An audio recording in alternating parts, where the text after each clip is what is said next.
Assalamualaikum warahmatullahi wabarakatuh. Ayah bunda, apa kabar? Sehat lahir dan batin? Alhamdulillah. Tetap bersemangat di dalam membimbing anak-anak kita, mengasuh anak-anak kita, harapan kita masa depan insya Allah.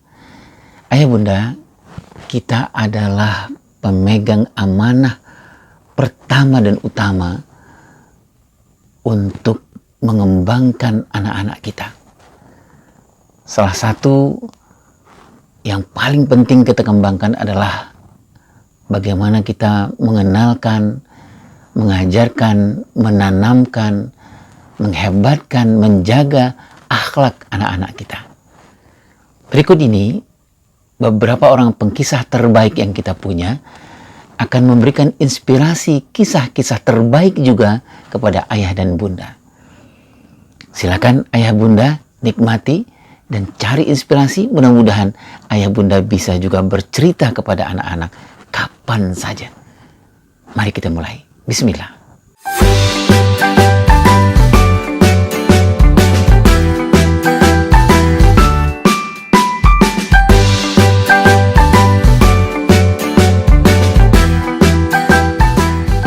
Suatu ketika di sebuah kota Madain, datanglah seseorang yang baru dari Syams. Dia membawa barang pohon banyak.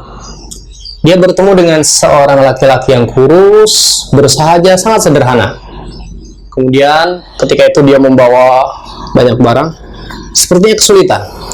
Dia memanggil orang itu, sini, tolong bawain barang saya, berat sekali nih ya. Kemudian orang itu membawa barang itu. Sepanjang perjalanan, mereka bertemu dengan orang-orang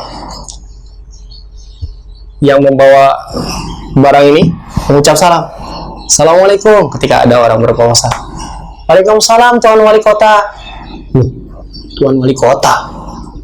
Itu orang yang tadi minta tolong supaya dibawakan bawaannya itu, bingung dia.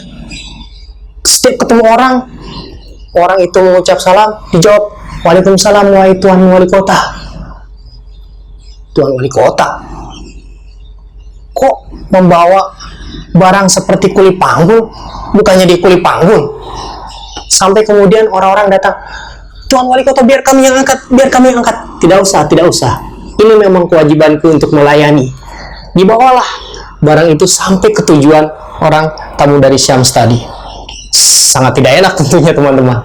Tapi penasaran, kira-kira siapa orang yang disebut wali kota itu? Dengan penampilan seadanya, orangnya kurus, bersahaja, pakaiannya tidak beda dengan orang-orang miskin, bahkan orang-orang pada umumnya. Ternyata dia adalah sahabat Rasulullah SAW yang sangat mulia. Siapa namanya? Salman Al-Farisi. Ya, Salman Al-Farisi ini dia di masa itu menjabat sebagai seorang wali kota yang gajinya, tahu teman-teman, setahun itu 4.000 sampai 6.000 dinar, ratusan juta. Tapi apa yang dilakukan oleh Salman Al-Farisi? Dia sedekahkan semua gajinya itu. Terus bagaimana dia buat makan dia, istrinya, dan anak-anaknya? Dia selalu membeli daun kurma senilai 1 dirham. Kemudian dia anyam menjadi sebuah keranjang, dia jual dengan harga 3 dirham. Kata Salman, 3 dirham ini 1 dirham untukku dan keluargaku, 1 dirham untuk aku jadikan modal lagi, 1 dirham lagi aku sedekahkan. Seorang wali kota dengan gaji miliaran, ratusan juta, tapi dia tidak ambil sedikit pun. Dia hanya mengambil dari pekerjaan untuk menganyam keranjang dari daun kurma. Luar biasa teman-teman. Disedekahkan semuanya. Padahal kalau teman-teman tahu, Salman Al-Farisi ini dulu sebelum dia masuk Islam, dia adalah putra seorang yang sangat kaya di Persia.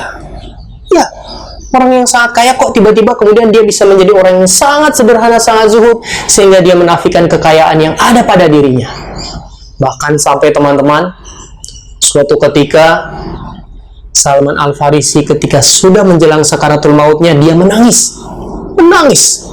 Sehingga membuat salah seorang sahabat yang berkunjung menjenguknya bernama Sa'ad bin Abi Waqqas bertanya, Wahai Salman, apa yang membuatmu menangis? Sesungguhnya Allah telah ridho kepadamu. Sesungguhnya engkau pasti mendapatkan ampunan dari Allah Subhanahu wa taala dan engkau menjadi penduduk surganya insya Allah.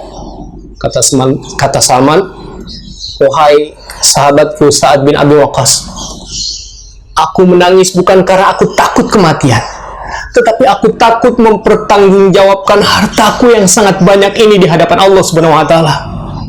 Teman-teman tahu apakah yang dimaksud dengan harta yang memberatkan Salman takut dimintai pertanggungjawabannya di hadapan Allah Subhanahu wa taala? Ternyata Salman itu cuma punya satu buah piring dan satu buah baskom. Cuma itu saja yang ada di dalam rumahnya. Tapi begitu takutnya luar biasanya Salman itu, takut harta yang sedikit itu dimintai pertanggungjawaban di hadapan Allah Subhanahu wa taala. Padahal dia dulu adalah orang kaya, teman-teman. Dan teman-teman pasti tahu kan bagaimana peran Salman Al-Farisi ketika Madinah diserang, dikepung oleh 10.000 pasukan. Waktu itu kaum muslimin di kota Madinah cuma ada 3.000 pasukan. Dikepung oleh orang-orang kafir Quraisy dan dari kabilah-kabilah lain, kemudian dari pengkhianatan di orang-orang Yahudi, mereka berjumlah 10.000. Mengepung kota Madinah. Waktu itu musim sangat panas. Bulan Ramadan, teman-teman, sedang berpuasa. Dan Rasulullah bertanya kepada para sahabat, apa strategi kita? Salman angkat tangan, dia mengatakan, wahai Rasulullah, sesungguhnya di tempat tinggalku dulu, ketika tempat kami diserang, kami membuat benteng. Benteng apa wahai Salman? Kami membuat parit, membuat selokan, membuat lubang yang panjang, sehingga musuh tidak bisa masuk ke dalam bentengnya. Dan teman-teman tahu, pengerjaannya itu dilakukan di bulan puasa, dalam keadaan berpuasa di bulan Ramadan. Menggali tanah dalam keadaan musim panas, dan mereka melakukan itu dengan penuh keikhlasan. Atas ide siapa? Salman Al-Farisi. Dulu orang kaya, begitu mengenal Islam, dia zuhud luar biasa, bukan karena apa-apa, takut harta dan bendanya dimintai pertanggungjawaban di hadapan Allah Subhanahu wa taala. Mudah-mudahan kita bisa mencontoh keteladanan, kesederhanaan Salman Al-Farisi. Assalamualaikum.